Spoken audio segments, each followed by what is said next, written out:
ဒီလိုဟာဖန်တီးခြင်းပေါ်ပညာစွမ်းအားကိုရရှိခဲ့တယ်။သူကမိုလီကျူဖက်စီပုံတွေကိုပြောင်းလဲနိုင်ပြီးသာမန်တစ်သားကိုနာနိုပစ္စည်းအဖြစ်ပြောင်းလဲပြနိုင်တယ်။မြေတစ်ခွက်ပဲရှိုံနဲ့အဆုံးစွန်ခန္ဓာကြီးကိုသူတည်ဆောက်နိုင်ခဲ့တာပေါ့။ဒါပေမဲ့သူ့ညီကိုရောက်တာနဲ့ဓားပြားတွေကဝင်တိုက်ကြရော။ Vice Captain တိုင်ကတော့ချက်ချင်းတိုက်ချင်းပေမဲ့စွန်စားသူတွေကတော့အန်ဒီရဲ့မယူချင်းကြဘူး။သူတို့အလောကဖက်ကိုကာကွယ်ပြီးဖို့ပဲလीနေမြေတစ်ခုကိုစောင့်ရှောက်ဖို့မှမဟုတ်ကရန်သူကလူအများကြီးတာတာမို့တိုက်ရိုက်ရင်ဆိုင်တိုက်တာကကိုတက်တည်တာနဲ့အတူတူပဲပေါ့။လူတိုင်းအငင်းသွားနေတော့ကဖက်ကရဲရဲဝုန်းဝုန်းပဲကိုယ်တိုင်တားကုန်ဖြီဖို့ရွေးချယ်လိုက်တယ်။သူကကိုလူမျိုးကိုမကာကွယ်နိုင်တဲ့သခင်ဟာသူများကိုသူ့ကိုကာကွယ်ခိုင်းပိုင်ခွင့်မရှိဘူးလို့ယုံကြည်တယ်။ဖက်ကတော့မာနာကြီးရဲ့မူးမတ်တွေနဲ့လုံးဝမတူဘူးဗျ။သူကစွန်စားသူတွေကိုတန်းတူဆက်ဆံပြီးသူတို့ရဲ့နာမည်တွေကိုပါမှတ်မိနေတာပေါ့။သူ့ရဲ့စကားတွေကစွန်စားသူတွေကိုထိမှန်သွားတာမို့ဖက်တော့တိုက်ဖို့ရွေးချယ်လိုက်ကြတယ်။ဘာလို့လဲဆိုတော့မူးမတ်တယောက်ကစွန်စားသူတွေကိုတင်းနှစာအဖြစ်ပြမထည့်ပဲရှေ့တန်းမှာကိုယ်တိုင်ဥဆောင်တိုက်ခိုက်တာမျိုးကိုသူတို့တစ်ခါမှမမြင်ဘူးခဲ့လို့လေပဲ။အဲ့တော့သင်ကစီစဉ်ထားတဲ့အတိုင်းမြေမောပညာကိုထုံးပြီးအေယာမနိုင်ငံချင်းတစ်ခုကိုချက်ချင်းမြင့်တက်လိုက်တယ်။အဖွဲ့ကနိုင်ငံတွေရဲ့နောက်မှာပုံနေပြီးဓားပြတွေရဲ့နောက်ဘက်ကိုအဝေးကနေပြစ်ခိုက်လိုက်တာမို့ဓားပြတွေဘာမှမလုပ်နိုင်ပဲအံ့ဩတုံးလို့သွားကြတာပေါ့။ဓားပြတွေကသတိပြန်ဝင်လာပြီးနိုင်ငံတွေကိုပဲပြန်တိုက်ခိုက်ကြတယ်။ဒိုင်ကအရှင်ဆုံးဝင်တိုက်ပြီးဓားပြတွေရဲ့ညာဘက်တောင်ပန်းကိုဝင်စီတာမို့တဦးတည်းနဲ့သူတို့ရဲ့တန်းစီပုံစံကိုဖျက်ဆီးပြနေခဲ့တယ်။စွန်စားသူအေရွန်က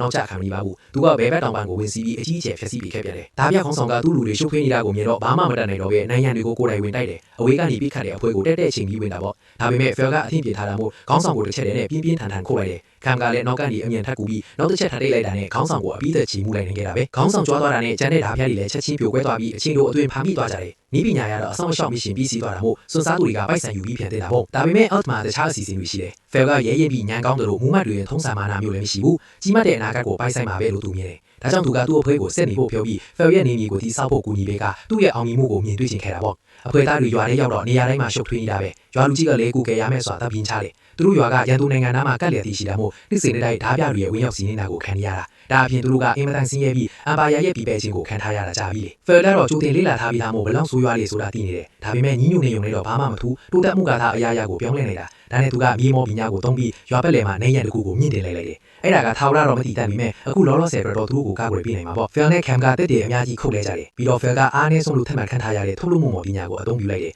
ခေတ်သစ်ဘဟုတုတကိုသုံးပြီးတစ်သားသေးကအဖြစ်တွေကိုခန်းစားသိရှိတယ်ပြီးတော့အဲ့ဒီအဖြစ်တွေကိုကျိုးမတွေပြီးလိမ်ပြီးရက်လုပ်လိုက်တယ်တခါတည်းနဲ့သူကနာနိုဖိုင်ဘာပစီအသုံးတစ်လုံးကိုပုံသွင်းနေတာပေါ့အောက်ကတော့ဘာလို့နေမှမသိပဲလုံးဝအံ့အားသင့်နေတယ်ဖယ်ဘာလို့နေလဲနားမလည်ပေမဲ့သူကိုယ်တိုင်စမ်းကြည့်တဲ့အခါအဲ့ဒီပစ္စည်းကပေါ်ပွားပေမဲ့မယုံနိုင်တော့အောင်ခိုင်မာနေတာကိုတွေ့ရတယ်ဒီမောပညာကိုအားနည်းတယ်လို့သတ်မှတ်ထားပြီးမာနတွေအများကြီးအကုန်ဆုံးကပစ္စည်းတစ်ခုတည်းကိုတောင်ခက်ခဲထုတ်လုပ်နိုင်တာဒါပေမဲ့ဖယ်နဲ့ကျတော့အဲ့ဒီစီမင်းကပစ္စည်းသွားတယ်သူ့မာနတွေကအဆုံးမရှိတယ်လို့ခန်းစားပြီးချွေးတစ်ဆက်မှမထွက်ပဲပစ္စည်းတွေကိုအဆက်မပြတ်ထုတ်လုပ်နိုင်ကြတာပေါ့ရွာကအရင်စင်းရေးလွန်းတာကြောင့်သူတို့မှနေစရာတော့မရှိဘူးဒါနဲ့ဖယ်ကဖိုင်ဘာလုံးတွေကိုစူပုံပြီးကြီးမားတဲ့အင်ကြီးတစ်လုံးကိုကိုယ်တိုင်ဆောက်ဖို့စီစဉ်လိုက်တယ်ဒီလောက်ကြီးတဲ့အရာမျိုးကိုသူတခါမှမဆောက်ဘူးသေးဘူးအစားပိုင်းမှာတော့စမ်းသပ်တဲ့အနေနဲ့အထောက်အကူပြုတိုင်တွေကိုစဆောက်တယ်